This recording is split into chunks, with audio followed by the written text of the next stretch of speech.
حیدرآباد میں ہزاروں مسلمانوں کو بڑے بے دردی سے قتل کر دیا گیا تھا۔ اس فساد میں ہندوستانی فوج نے کچھ لوگوں کو قطار میں کھڑا کر کے گولیوں سے بھون دیا تھا۔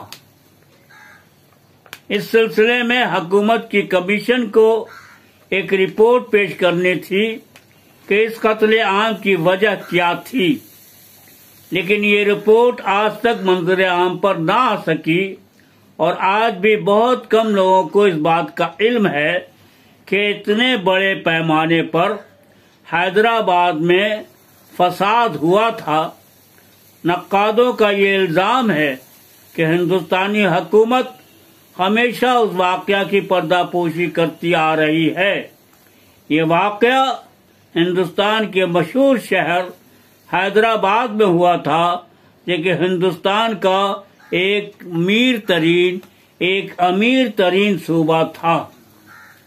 حیدرآباد انگریزی راج میں ان 500 صوبوں میں ایک ایسا صوبہ تھا جسے اپنی خود مختاری حاصل تھی۔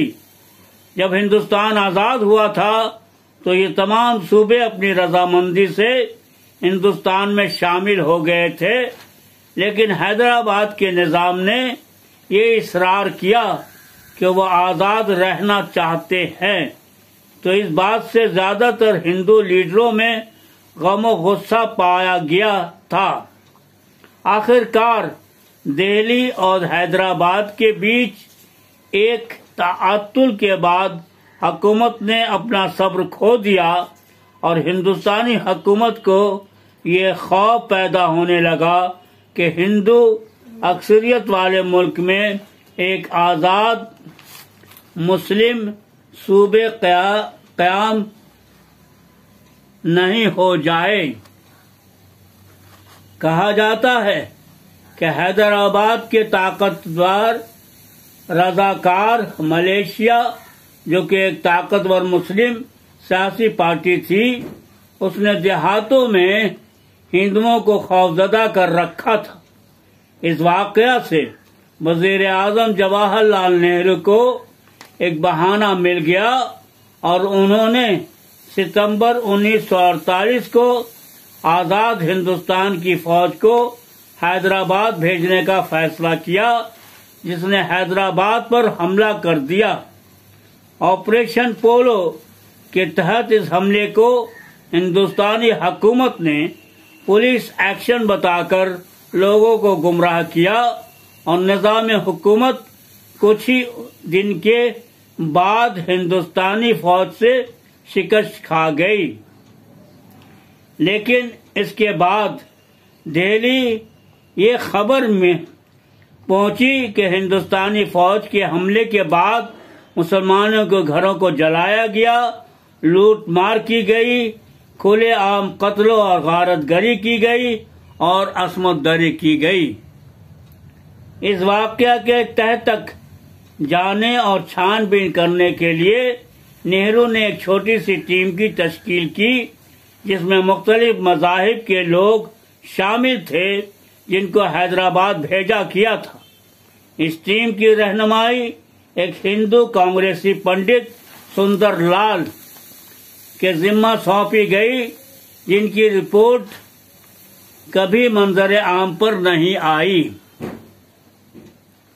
لیکن حال ہی میں کیمبرج یونیورسٹی کے مورخ سنیل پروشورتھم نے اپنی اسی واقعہ کو تحقیق کے غرض سے اس رپورٹ کی ایک کاپی حاصل کی ہے، جس سے اس بات کا پتہ چلا کہ بڑے پیمانے پر مسلمانوں کا قتل عام ہوا تھا۔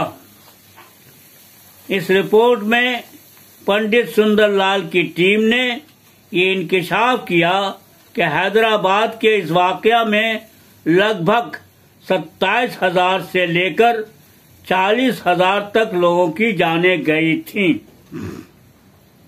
سندر لال کی ٹیم نے درجنوں گاؤں کا دورہ کیا تھا، اور اس رپورٹ میں یہ بھی کہا گیا کہ زیادہ تر جگہوں پر فوجیوں نے مسلم مردوں کو گھروں سے باہر لا کر ان کا قتل عام کر دیا تھا۔ رپورٹ میں یہ بھی کہا گیا ہے کہ درجنوں ایسے شہادت ملے ہیں جہاں یہ بات پائی گئی ہے کہ فوج نے مقامی پولیس کے ساتھ مل کر لوٹ مار کی اور دیگر جرم میں ملوث پائے گئے تھے۔ اس کے علاوہ یہ بھی پایا گیا کہ فوج نے ہندو ہجوم کو بھی اکسایا اور مسلمانوں کے گھروں اور دکانوں کو لوٹنے میں ان کا ساتھ دیا تھا۔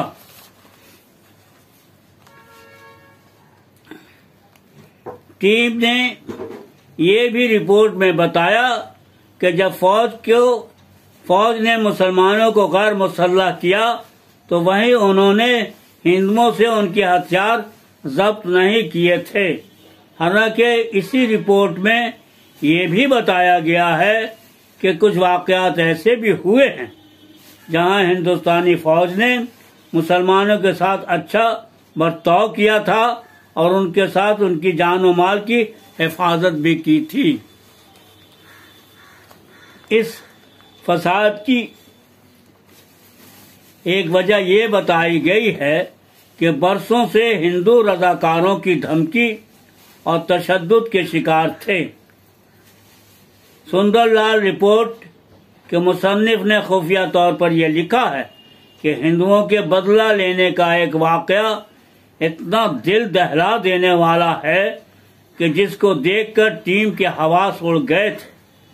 اس میں لکھا ہے کہ بہت ساری جگہوں پر ہمیں ایسے کنویں دکھائے گئے جس میں لاشیں بھری ہوئی تھیں اور وہ سڑ چکی تھیں، اور ایک جگہ جب ہم لوگ لاشوں کی گنتی کر رہے تھے تو اس میں ایک لاش ایک عورت کی تھی جس کے سینے سے ایک بچہ چپکا ہوا تھا۔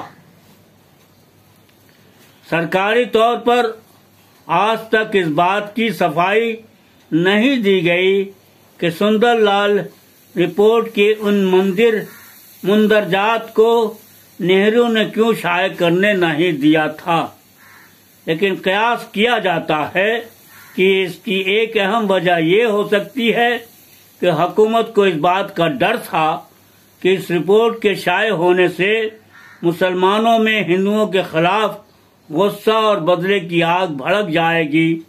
یہ بھی حیرانی کی بات ہے کہ اس واقعہ کو اتنا عرصہ گزرنے کے بعد بھی ملک کے کتابوں میں اس کا کہیں ذکر نہیں ملتا، اور آج بھی بہت کم لوگوں کو اس واقعہ کی جانکاری ہے۔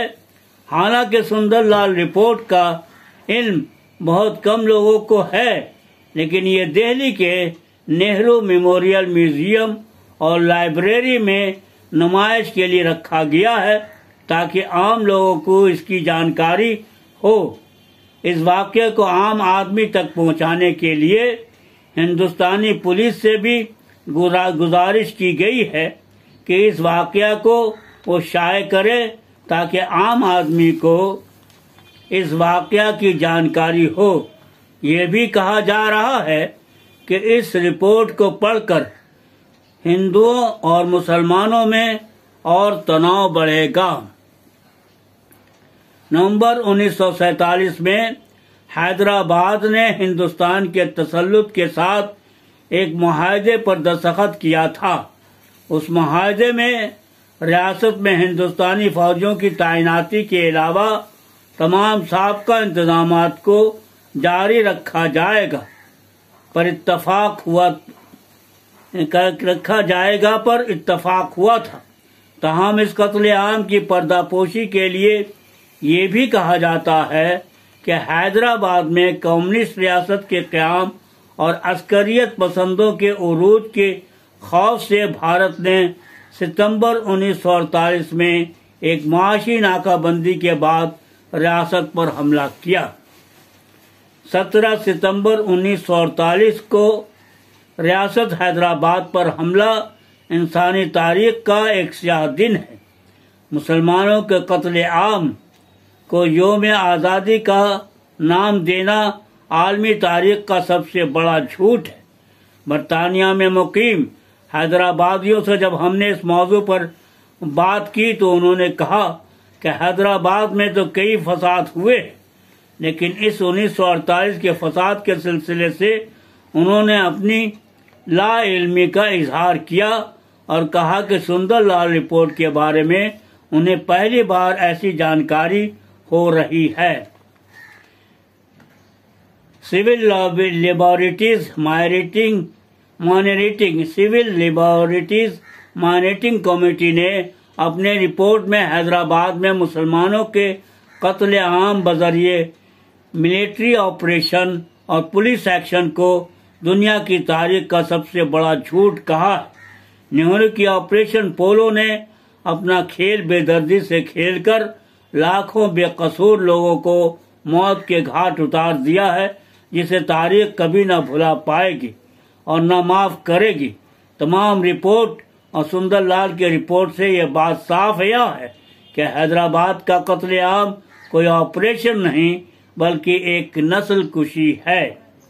تو دوستو، ابھی آپ اعصم راشد کی ادبی دنیا میں اپنا سب سے پسندیدہ کالم یعنی کہ لندن کی ڈائری سن رہے تھے، اور اس کے کالم نگار ہیں فہیم اختر، اور آج کا عنوان جو اخبار مشرق میں شائع ہوا ہے وہ ہے حیدرآباد کے 1948 کے قتل عام کی پردہ پوشی اور آپریشن پولو۔